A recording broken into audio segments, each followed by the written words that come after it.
এ মুশকিল এ তো তুমি কোনটা কো আমি ওইটাই কই। Thank you.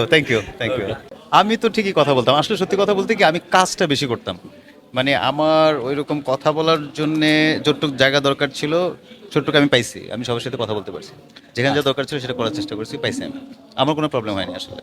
আচ্ছা ভাইয়া, এই যে আজকে আমরা যে কারণে এখানে এসেছি, আপনারা যে কারণে এসেছেন, এই কারণটা মানে একজন শিল্পী কতটুকু রাজনৈতিক হতে পারে আর কি, শিল্পীর কি আসলে রাজনৈতিক হওয়া রাজনৈতিক উচিত কিনা? দর্শনের জায়গা থেকে শিল্পী কতটুকু আসলে যেতে পারে রাজনীতিতে? হ্যাঁ, মুশকিলটা হয়েছে কি বর্তমানে আমাদের দেশে মানে কেমন বুদ্ধিদীপ্ত কথাবার্তা হয়ে যাবে, মানে আমিও তো বুদ্ধিজীবী না, তো কঠিন প্রশ্ন আমার জন্য, বুঝছেন? এটা আমার সিনিয়ররা ভালো বলতে পারতেন, কিন্তু আমার কাছে মনে হয়েছে রাজনীতি বাইরে আসলে কে আছে বাংলাদেশে? আমরা একটা লোক বাইর করেন তো আপনি, যে আপনি রাজনীতি করেন না, আপনি রাজনীতি করেন না, কারো না কারো কোথাও একটা রাজনৈতিক আদর্শ আছে। সেটা কি অপরাধের মধ্যে পড়ে? আমি মনে করি না অপরাধের মধ্যে পড়ে। ওইটা যদি অতিমাত্রায় হয়ে যায়, ওইটা যদি আপনার সুবিধা ভোগের জায়গায় চলে যায়, তখনই হচ্ছে প্রবলেমটা। আমি এটুকু মনে করি, এই তো। আসলে সেই জায়গা থেকে প্রশ্নটা আসলে দাঁড়ায় যে রাজনীতি তো প্রত্যেকটা মানুষেরই দর্শনের রাজনীতি থাকা উচিত, হ্যাঁ, কিন্তু সেই জায়গা থেকে একজন শিল্পী কিভাবে হচ্ছে রাজনৈতিক ভাবে একটি দলের রেজুলার ভিত্তি করে সেই জায়গা আমি থেকে আমি সেটাই আপনাকে একটু আগে বললাম, যদি আমার রাজনীতি করাটা যদি ওই লেভেলেও চলে যায়, আমার একজন শিল্পী হিসেবে আমার একটা চিন্তা ভাবনা, আমার যে আমি শিল্পী তো সবার জন্যে, ওই জায়গা থেকে যদি আমি সুবিধা বঞ্চিতদের মধ্যে পড়ে যাই, পলিটিক্স করে রাজনীতি করে আমি সুবিধা নিব পার্সোনালি, সেটাকে অবশ্যই আমি আমি ব্যক্তিগতভাবে সমর্থন করি না। বর্তমান পরিস্থিতিতে আলো আসবে এরকম একটি গ্রুপ নিয়ে ব্যাপক চর্চা চলছে।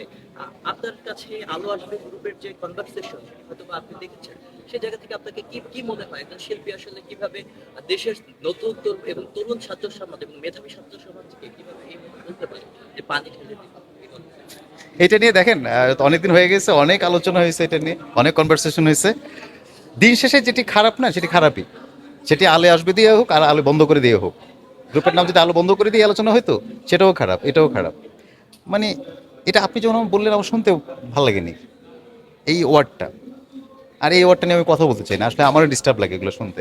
আমি যখন স্ক্রিনশটটা দেখছি আমার ভালো লাগেনি, পরে জানতে পারলাম যে ভাইয়া, এই যে নতুন বাংলাদেশে আপনার কাজ কেমন চলছে, ভবিষ্যৎ প্ল্যান কি, আর কি চাচ্ছিলেন, কি পাননি, কি চান নাই, কি পেয়েছেন? একজন শিল্পী চাওয়া শেষ হবে না ভাই। শিল্পীদের আসলে আমরা তো সবাই আজকে এক হয়েছে আমাদের চাওয়াগুলোকে এক করতে। একজন শিল্পী যদি মনে করে সে বেস্ট অ্যাক্টিং করে ফেলছে, তার চাওয়া শেষ, তাহলে তার জীবনে শেষ, আর অভিনয় করা লাগবে না। আলহামদুলিল্লাহ আপনাদের দোয়ায় আমি আমার কাজ চলে যাচ্ছে। আমি আবার এই নেক্সট মান্থে, এই মাসের 20 তারিখে আবার লন্ডন চলে যাচ্ছি। আমার বাড়ি নোয়াখালী।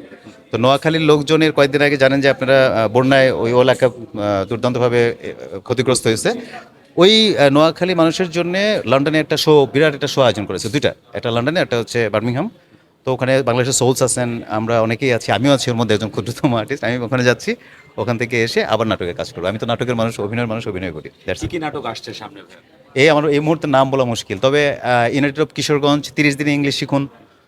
তারপরে হচ্ছে আপনার ইউনাইটেড অফ আমার ইউনাইটেড অফ সিরিজ আছে একটা, united of Barishal, united of Sylhet, আগামীতে শুটিং হবে, তখন দেখতে পারবেন। ভাইয়া, আপনার নাটকের কোনো একটা ডায়লগ আপনার আঞ্চলিক ভাষায় একটু এ মুশকিল এ তো তুমি কোনটা কো আমি ওইটাই কই।